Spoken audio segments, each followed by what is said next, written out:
Nirka enflasyone de zedetir ji penci li ser set bîrin bîbe. Karnaseke aborî yê rejîmê yê binave elî kenberî. Racî hend ku eger bas bûna nirka, enflasyone ji pencîlî ser sedlî saldehê û goşt û dermancişiyana kirîna amal bata derdikeverin wan hewçe hiyên ku dabîn bikin.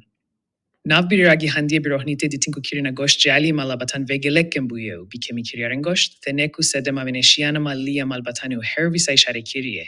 Yeku bisidema bilin bunanir handermanan jî cişiyana malbatan derdike û gelek. Jî, nexweşan nîkarin dermanên hewce bikirin. Her vîsa diyardeya kirîna xwarînan bî kîst roj bî roj li Îranê de berfirehtir dîbe. û gelek caran heta dana wan kîstan jî bo hecaran gelek dijwar e. Ji aliyê din ve, hinek kevirtiraşên taybet bî çekirîna kêlên goran dest avêtîne, fîrotîna bî kîsta kêlan. Ev yeka dîde xuya ku hejarî li Îranê de bî kasek dijwar bûye, ku dabînkirina xercî bî akspartînê jî bû hecaran bûye keyran û malbat û kesukarên miriyan nêçar dimînin bî kîstî kevir û kêlen ser gora miriyê xwe bîkirin.